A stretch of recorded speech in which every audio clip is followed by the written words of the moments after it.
Hey, this is Sid. I'm with Lucky Lady Quilt Co. I have recently been looking into fabric shopping in Tokyo, and I came across an 11-story craft store called Okadaya, which I hope I'm pronouncing correctly, but it's located in Shinjuku, which is a popular neighborhood of Tokyo. And since I was in the city, I had to check it out. This was my walk over from the subway. A chunk of the floors were labeled as coming soon, but I was still able to explore the open floors that were available, which I think was like 5 floors or something like that. It seems to be a haven for cosplay artists, and there's an endless supply of crafts for like knitters, sewists, quilters, just to name a few. But when I visited, it was an on and off rainy day, and I could have spent hours looking through all the craft supplies.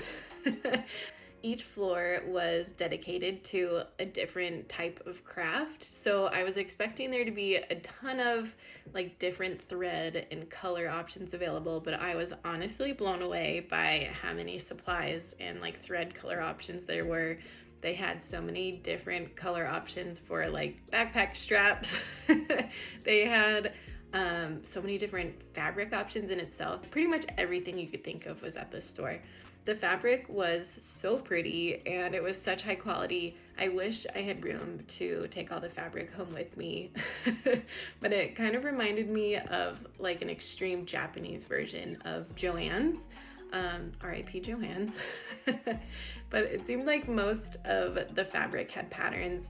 There was a section of solid fabric colors, but which is definitely something that I personally gravitate towards, but I was enamored by like the silk fabrics and the traditional Japanese style fabrics.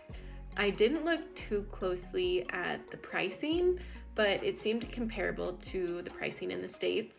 I loved looking through their sewing patterns. I did end up buying this Think pattern book. The instructions and patterns are in Japanese, but I think it'll be a fun challenge to test it out and use Google Translate. I have always wanted to use an international sewing pattern to see how it compares to like the English patterns I've used.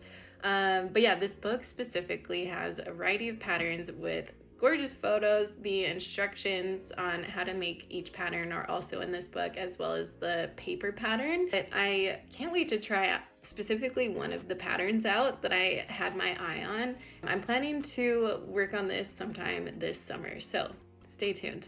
The view from the top floors was definitely worth the visit in itself. It also was so much fun to like browse the additional floors that were out of like my craft realm. They had the best iron-on patches.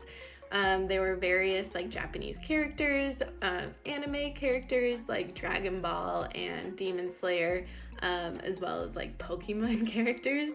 And I ended up buying a few as souvenirs. So I took home like a handful of Pokemon and like Master Roshi and Baby Goku patches. The cosplay section was absolutely wild. There were so many different wigs and contact lenses. It kind of made me want to get into cosplay, or at least like learn more about it. If you do make it to Tokyo, I definitely recommend checking this store out. I had so much fun browsing, and it was so fun to pick up souvenirs and patterns for future projects.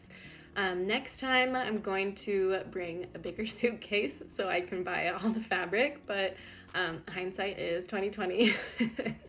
But thank you so much for watching this video, and I will see you in the next video. Thanks, bye!